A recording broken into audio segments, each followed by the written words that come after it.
नमस्कार दोस्तों, स्वागत है आप सभी का हमारे चैनल पर। आज की क्लास बहुत ही मज़ेदार होने वाली है क्योंकि आज हम उन सेंटेंसेस की बात करेंगे जो हम रोज बोलते हैं लेकिन इंग्लिश में ट्रांसलेट करते वक्त अटक जाते हैं। जैसे कि यही तो मैं तुमसे कह रही थी, वही तो वो तुम्हें समझा रहा था, उसने उसे डॉक्टर समझ लिया। इन सेंटेंसेस को सुनकर हम समझ तो जाते हैं लेकिन इंग्लिश में बोलने की बारी आए तो रुक जाते हैं। तो आज इस वीडियो में मैं आपको 5 ऐसे स्पेशल स्ट्रक्चर सिखाऊंगा जो इन सेंटेंसेस को बिल्कुल आसानी से इंग्लिश में ट्रांसलेट करने में हेल्प करेंगे। तो वीडियो पूरा देखिए, हर स्ट्रक्चर के साथ हम एग्जाम्पल्स भी देखेंगे। चलिए शुरू करते हैं। तो पहला जो स्ट्रक्चर है वो है गुड फॉर नथिंग। इसका मीनिंग होता है कि किसी काम का नहीं, बेकार या फिर निकम्मा। जब भी आपको कहना हो कि कोई व्यक्ति या चीज बिल्कुल बेकार है तो आप यूज करें गुड फॉर नथिंग। अगर हम इसके स्ट्रक्चर की बात करें, सेंटेंस स्ट्रक्चर की, तो subject plus is are plus good for nothing. For example, मेरा दोस्त किसी काम का नहीं है। My friend is good for nothing. मेरे दोस्त किसी काम के नहीं हैं। My friends are good for nothing. तुम किसी काम के नहीं हो। You are good for nothing. यह किताब किसी काम की नहीं है। This book is good for nothing. अगर हम इज और आर की बात करें कि हम लोग कहाँ कहाँ पे इज और आर यूज करें, तो आपको मैं क्विक ट्रिक देता हूँ। सिंगुलर सब्जेक्ट हो यानी कि कोई एक व्यक्ति हो या फिर कोई एक चीज हो, तब हम लोग इज यूज करेंगे। जैसे कि ही सी इट नेम, वहां पे हम लोग इज का यूज करेंगे। यहाँ पे अगर हम बात करें तो माय फ्रेंड इज, क्योंकि फ्रेंड एक है तो यहाँ पे इज का यूज किया है, ठीक है। अगर प्लूरल सब्जेक्ट है या मीन्स के एक से ज्यादा व्यक्ति है या फिर कोई चीज है, तब हम लोग आर का यूज करेंगे। मोस्टली यू वी दे, वहां पे हम लोग आर का यूज करेंगे। फॉर एग्जाम्पल, यहाँ पे अगर हम बात करें तो माय फ्रेंड्स, क्योंकि मेरे दोस्त, बहुत सारे दोस्त हैं, ठीक है, उसकी वजह से हम लोगों ने यहाँ पे आर यूज किया, ठीक है। तो ऐसे इज एंड आर का हम लोग यूज करते हैं। नेक्स्ट स्ट्रक्चर है हमारा दैट्स व्हाट। इसका मीनिंग होता है कि वही तो। थॉट्स या फिर आइडियाज के लिए हम लोग यूज करते हैं। अगर हम बात करें इसके यूजेस की, तो यह स्ट्रक्चर का तब यूज करते हैं जब आप किसी विचार या फिर थॉट या फिर बात के बारे में बोल रहे हो। अगर हम सेंटेंस के स्ट्रक्चर की बात करें तो that's what plus sentence according to tense. For example, वही तो मैं तुम्हें कह रही थी। That's what I was telling you. वही तो वो तुम्हें समझा रहा था। That's what he was explaining you. वही तो मैंने तुम्हें पढ़ाया। That's what I taught you. आप टेंस याद रखें, रही थी। अगर वाक्य में यूज हुआ है रही थी या फिर रहा था, तब उसका मीनिंग होता है कि वो पास्ट कंटिन्यूस टेंस है, तो वहां पर वॉज वर प्लस वर्ब की आईएनजी फॉर्म यूज करें, ठीक है। अगर सेंटेंस में यूज होता है ने किया या फिर बताया, तो वो सिंपल पास्ट टेंस है, तब वर्ब की सेकंड फॉर्म यूज करें। तो आपको ये टेंस याद रखना है। आप टेंस कैसे आइडेंटिफाई कर पाओगे, तो ये एक क्विक ट्रिक थी, ठीक है। उसके बाद जो हमारा नेक्स्ट स्ट्रक्चर है वो है दिस इज व्हाट। इसका मीनिंग होता है कि यही तो। वो भी थॉट्स एंड आइडियाज के लिए यूज होता है। अब आपको कंफ्यूजन होगा कि अभी तो हमने दैट्स व्हाट समझा, अब ये दिस इज व्हाट किया है। तो एक क्विक ट्रिक है, अगर सेंटेंस में होता यूज होता है वो, तो आपको यूज करना है दैट, दैट्स व्हाट, वही तो। अगर सेंटेंस में यूज होता है यह, तो आपको यूज करना है दिस, यानी कि दिस इज व्हाट, यानी यही तो।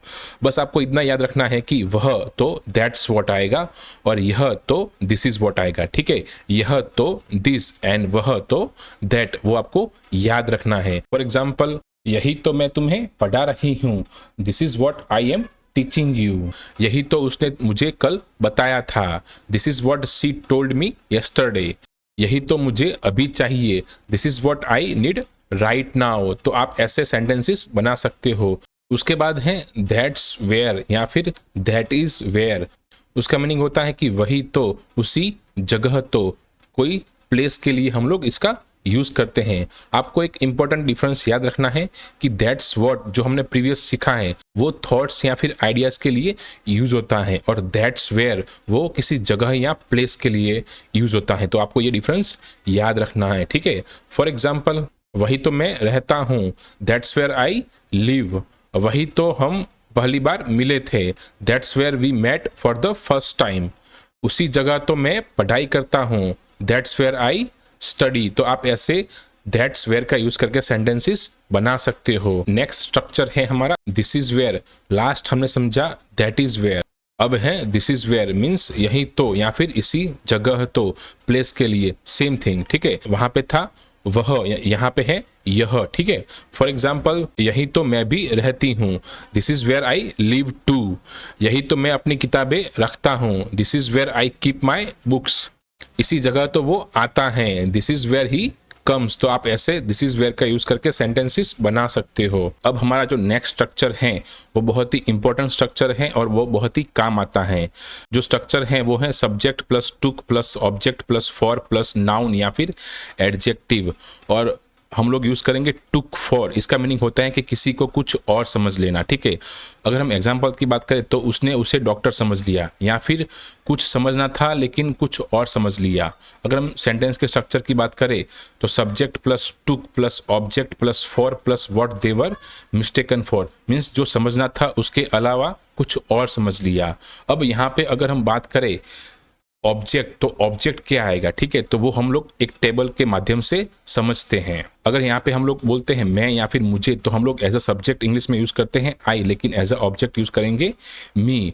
उसके बाद है तुम या फिर तुम है, तो हम लोग यूज करते हैं यू, यहाँ पे भी यू यूज होगा। उसके बाद है वो, लड़के की बात करें तो हम लोग ही यूज करते हैं एज अ सब्जेक्ट, लेकिन हिम यूज करेंगे एज अ ऑब्जेक्ट। लड़की है तो सी यूज करते हैं और ऑब्जेक्ट आएगा हर।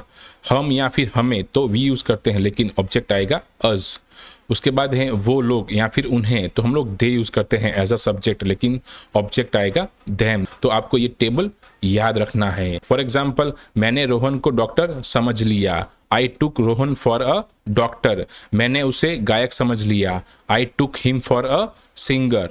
मैंने तुम्हें अपना दोस्त समझ लिया, I took you for my friend. तो आप यहाँ पर देख सकते हो कि मैंने as a object him use किया, ठीक है। ही का हिम आएगा, ठीक है, और यू का यू आएगा, ठीक है।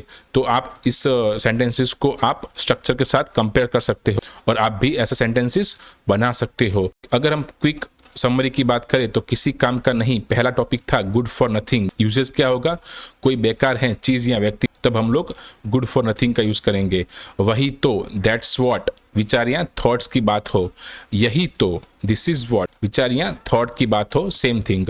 वही तो, उसी जगह तो, दैट्स वेयर, कोई जगह की बात हो रही है, प्लेस की। यही तो, इसी जगह तो, दिस इज वेयर, जगह या प्लेस की बात हो रही है। किसी को कुछ समझ लेना, टुक फॉर, ठीक है, गलती से कुछ और समझ लेना। तो आप इन सभी स्ट्रक्चर का यूज करके सेंटेंसेस बना सकते हो। अगर आपको वीडियो अच्छा लगा हो तो लाइक करें, शेयर करें, कमेंट करें एंड मुझे फॉलो करें फेसबुक और इंस्टाग्राम पे, और मेरे चैनल को सब्सक्राइब करें। Thanks for watching.